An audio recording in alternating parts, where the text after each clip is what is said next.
What is up, virtual world? It's your boy Hans Noir, and let's do a 10-question get ready with me on We've All Been There, my first debut poetry album. I guess I should get up now, right?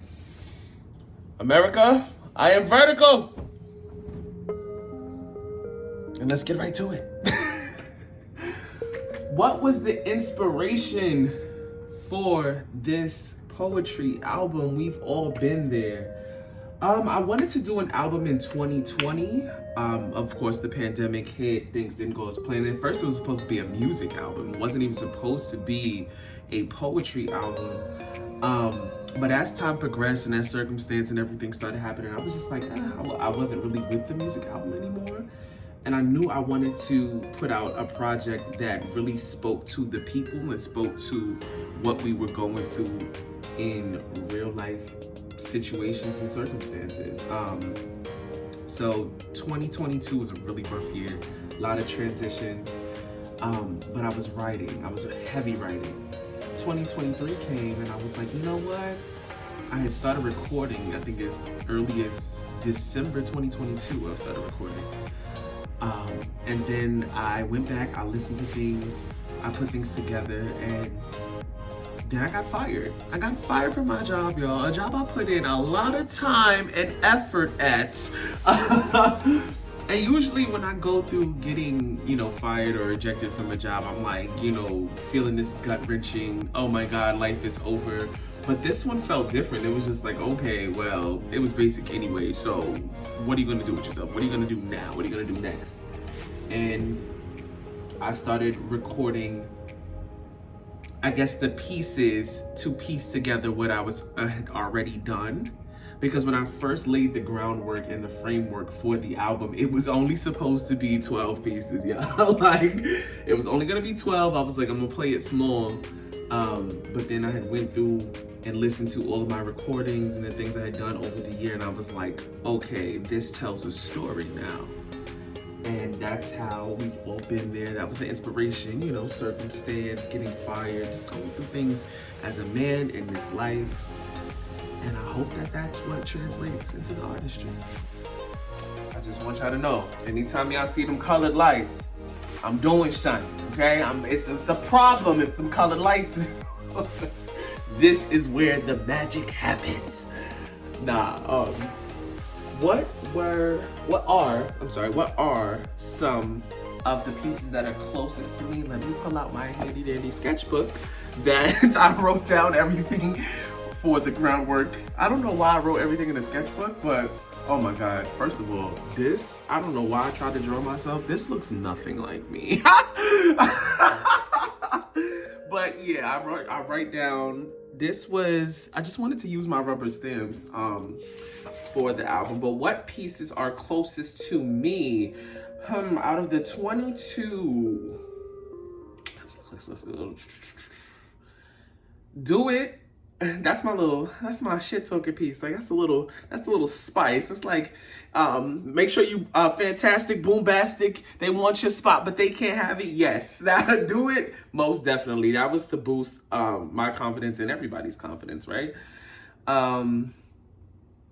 Mirror Says, I really do enjoy Mirror Says because I'm telling everybody like, hey, if there's something that you don't like about yourself, we all have something that we don't like about ourselves. So it's okay to not like it, but don't beat yourself up for it. Family Portrait is another one. Who doesn't have family issues? Man Enough was funny because I remember why I wrote Man Enough. We're not gonna get into that in this video. Silent Warnings is, I'm not gonna tell you that right now. I'll tell you that in a different question. So I do like Silent Warnings. That's a real close one to me.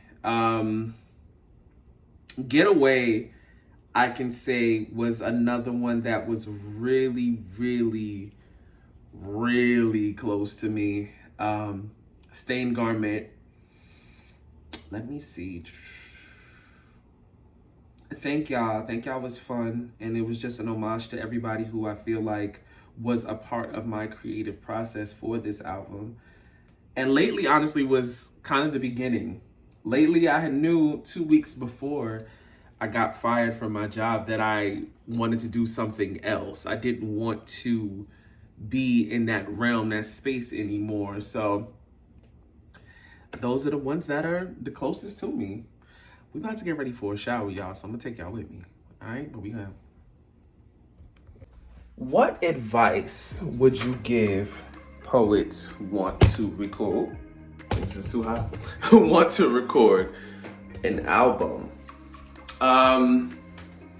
Poets who are looking to record an album, my thing is just do it, right? Oof.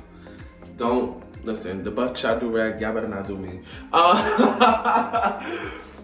If you want to record a poetry album, my thing is do it. Anything that you want to do creatively, just jump off the ledge and do it.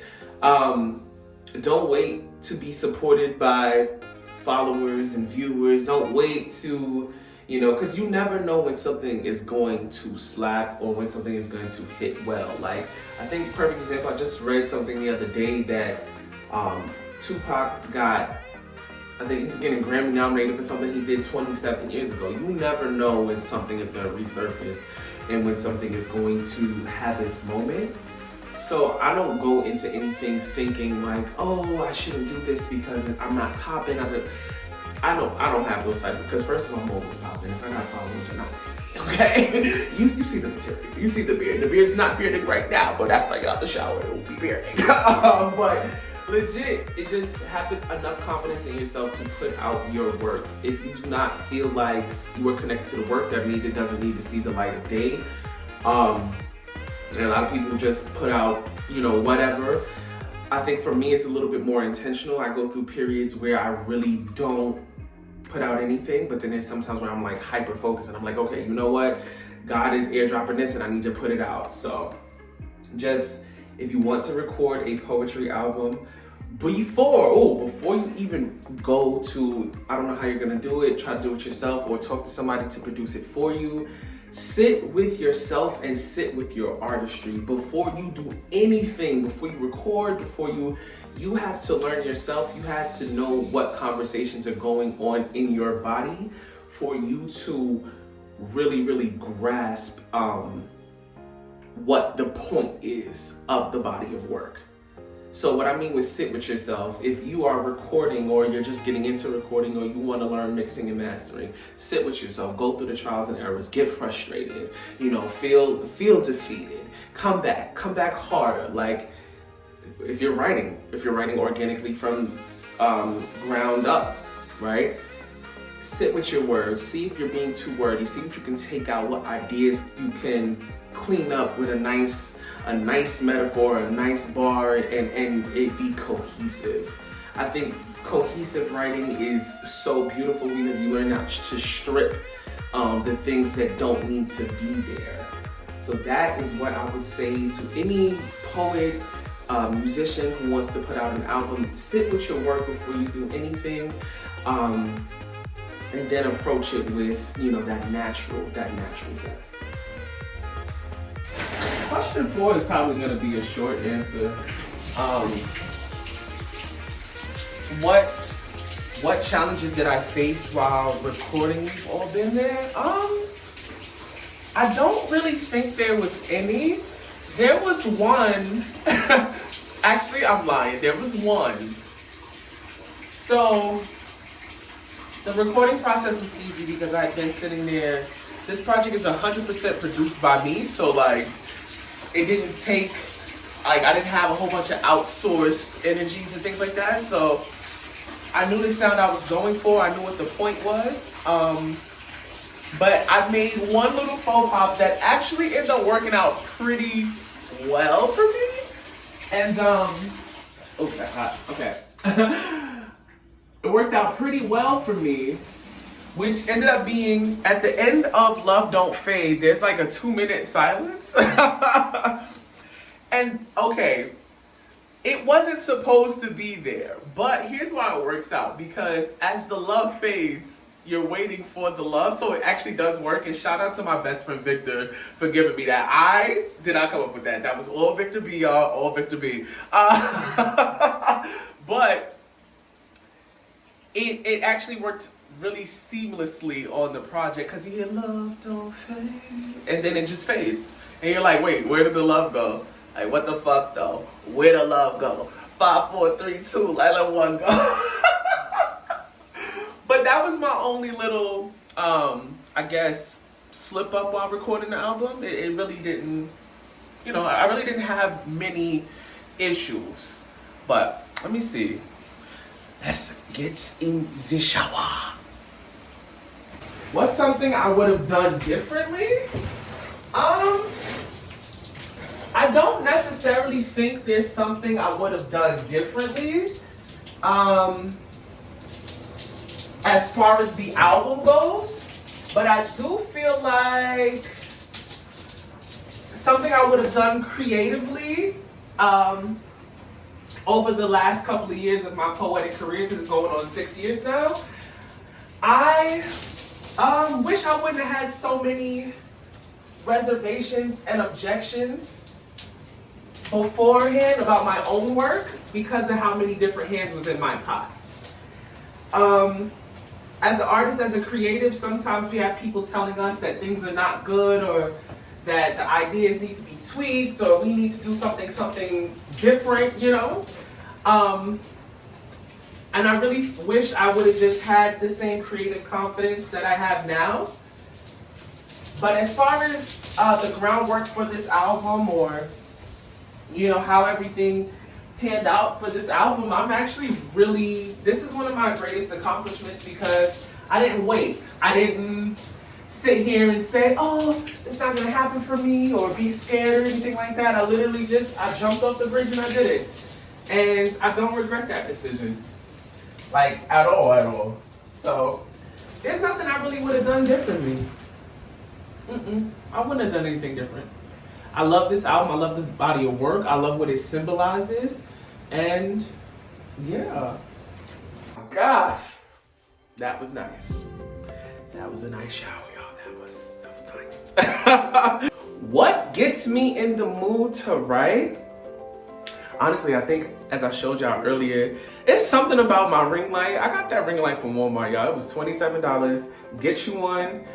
Create a vibe. It was literally something about the colors and just having my microphone and everything set up, and, you know, listening to beats or making a beat myself. That's my whole little ambiance. I do have to eat before I record, because if I don't, oh baby, starving, annoyed, ready to throw the microphone out the window. Like, so I definitely have to eat and hydrate before I go to record, because if I don't, I'm hangry, y'all. I be a monster, a whole monster.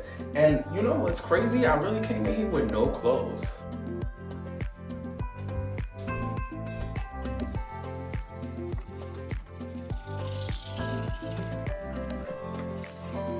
I'm not a gel practice, but guess what? When you go and get stuff, you gotta use what you got, okay? I have loose, so we gotta use a little bit of gel. The gel, me and gel.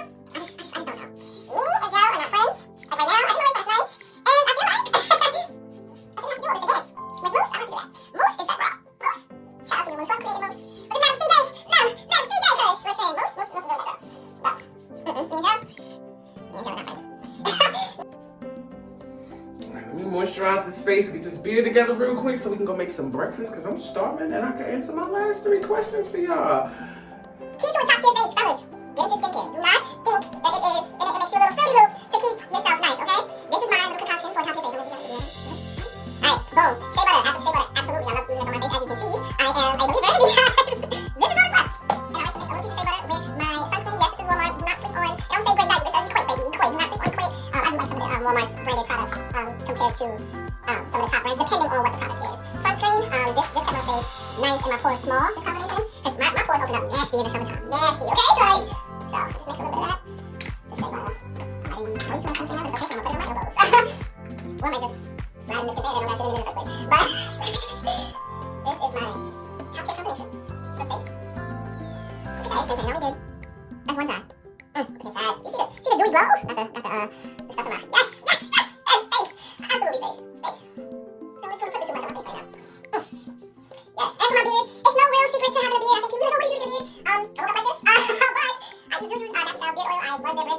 and I've been a believer ever since. I got 2 PR packages that year. I got a Shea Moisture PR package and a Nappy Styles, and Nappy Styles really did a big one. Not gonna lie. Support black owned businesses. Shout out Nappy Styles. I love y'all. Y'all see me the PR box. But times have changed, and I had like 16,000 followers at that point, so I was really out there my way and doing a whole bunch of things. I'm not there anymore. But I love PR box. I love their products. They keep me nice. They keep me trim. They keep me trim. I always like to pick wet because when you pick dry, baby. Yesterday I tried to pick dry and I felt like I was coming through the forest with a fork. It was crazy. Face is done. Let's go make some breakfast. So, answer these last questions. Question number 7. Where do I see this album going? Where do I see this album going? I guess in hindsight, I don't know. I really don't know. I know what the intention was. I know what the goal was. Sorry, I was readjusting. I know what the intention was. I know what the goal was, and I definitely got some of that stuff in my eye. The intention for this album and the goal for this album was just to connect and create for the everyday person. So in terms of where I see this album going, I don't know. I think that over a period of time, you gotta give things time to really marinate. You never know when something is going to, like I said, hit before. So for me, I think the biggest thing that I see this album going is eventually touching the hearts of people who are looking for my level of artistry. Because I think what people are looking for in poetry, in things in life, are just different sometimes, right? And I want to make sure, well, I don't want to make sure anything. I just want people to, when it finds them and it's necessary, I hope that it does what it needs to do for them. I know what it did for me. I feel really good about releasing this project and, you know, just existing in everything that this project has to offer. So this project is a combination, the 22 rooms, because I call them rooms, the 22 rooms that I created on this album it's real shit. Like, it's things that I've been through, it's things that people immediate to me have been through, and I wanted to make sure that I was the voice. So I hope that the voice that I've created for everybody transcends for years. Even when I'm old and gone, because, you know, I told God I'm not leaving till 95. So even after 95, I hope people can still go back and listen to Hans Noir and really just identify with life. I want to make universal, timeless poetry. I don't want to really be a part of the clout culture that's really in creativity right now. I'm sorry, y'all. This stuff is burning. I don't even got no napkins right there. But yeah, that's really the goal. I can't foresee the future. I don't know what's next. I do know what my purpose was with this album, if that makes sense. I don't like to, as a Capricorn, we do like to plan out the next 20 years, right? But in this new season of my life, I feel like I'm just stepping back and I'm letting go. I'm letting God, I'm letting things, you know, materialize and actualize how they need to, instead of me trying to put something on it. So if you ask me what I feel like this album's gonna do, I don't know. Or where it's gonna go, I don't know. But I hope y'all rock with it. I hope y'all love me. I hope y'all, you know, fuck with it. Damn, I was making my Chipotle garlic aioli off camera, and that shit choked me up, but it's good. Y'all. Let me show y'all. Let me put the sandwich together. Get the eggs open for the burn. It's nice out, so I thought it would be cool to have breakfast outside. Let me go set y'all up real quick. Ooh. Y'all see me? Let me get my breakfast. Alrighty, y'all. Say grace. Oh, hold on. Before I even rip it apart. You're looking for the food receive for the nourishment of our minds, bodies, and souls, and pray. Amen. I'm so excited. I got to have my breakfast. And to be honest, this breakfast isn't that extra, but I'm okay. It's falling apart. And you might see me look a little crazy, but sausage, egg, onions, and Tabasco, garlic Tabasco, Chipotle mayonnaise.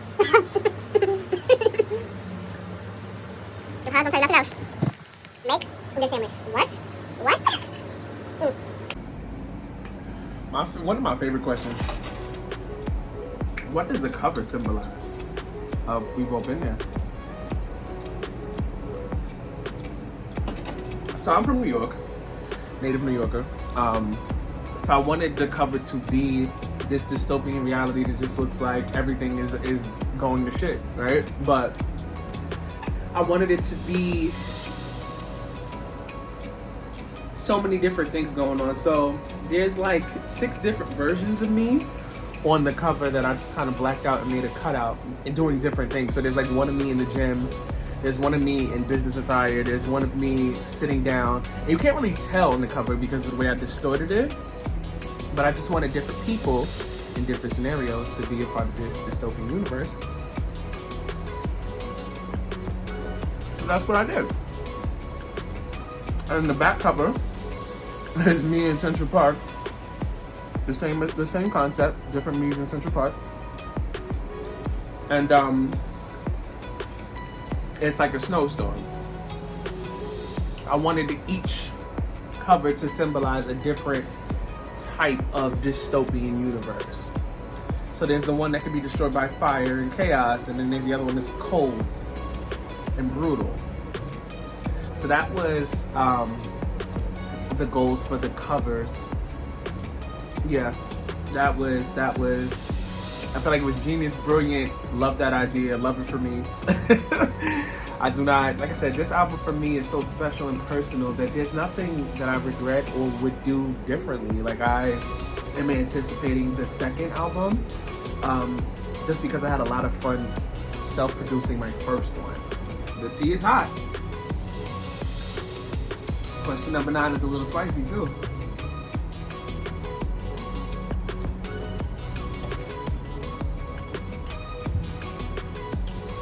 Question number 9. Did I consider any features for the album? Not for my first one, no.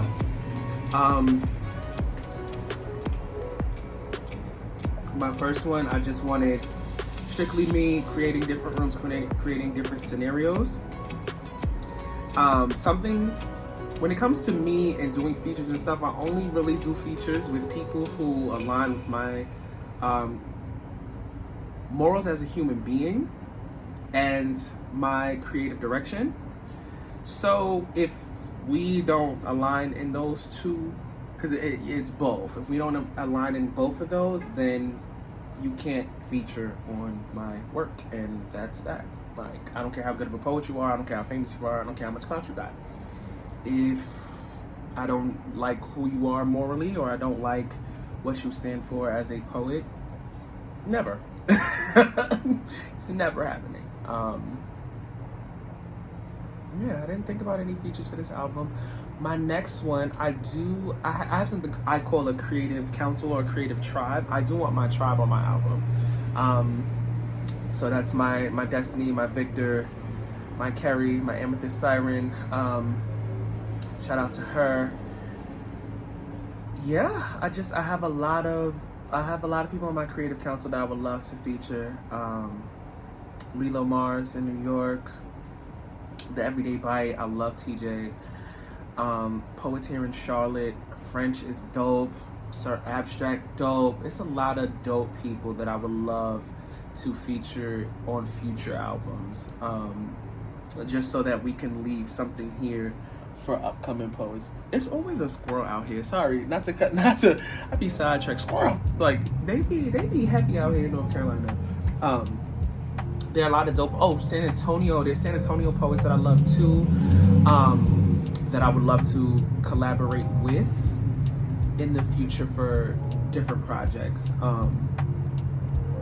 And yeah, that's.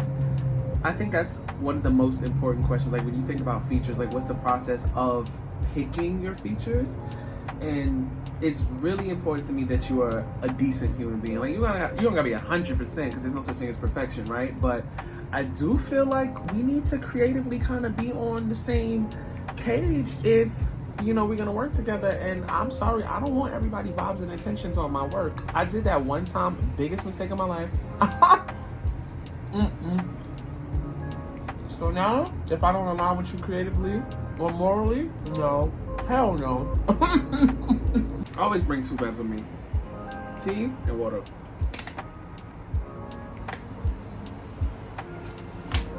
Absolutely.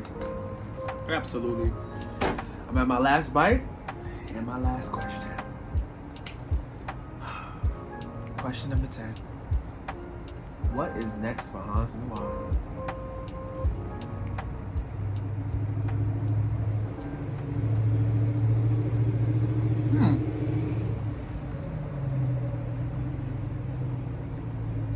What is next for Hans Noir? Inquiring minds would want to know, right? Get the sandwich now. What's next for Hans Noir? Definitely more albums. Audio is gonna be my thing. I'm taking over with the audio world. Definitely visuals. I would love to do some visuals. So if there's anybody who would like to, sometimes I do like to collab with other types of artists, like photographers and things like that. If there is a photographer or a videographer that would like to connect with me, definitely hit me up so we can bring things to life. A book.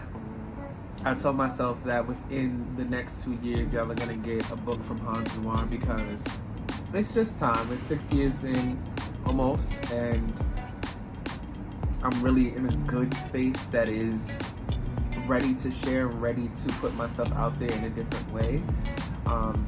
I told y'all on sometimes you gotta fall off the radar to promote your own growth. I said that on Water in 2020, and I think that that was one of the truest things that I've ever said. I'm glad that I've removed myself, stripped myself down, not be in the performance spotlight so much anymore. It feels good to be sitting with myself and having those conversations so I can have with you guys later. It feels so much better, it feels so much clearer that way than, you know, trying to be a part of the hype. And because when I was living in New York, y'all, it was stressful, doing 2-3 shows a day, doing all, I don't got time for that now. And now you gotta book me at my price, which you can see on my website.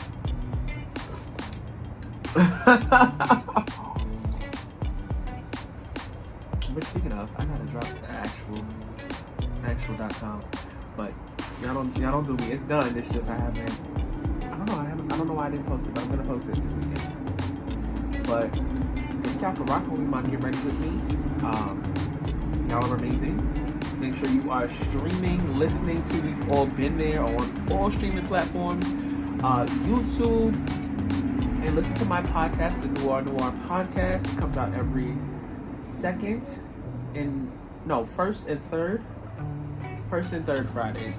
I'm a little late today because I went out the other day and I was lit, y'all. I had a good time, so I'm gonna get that episode to y'all.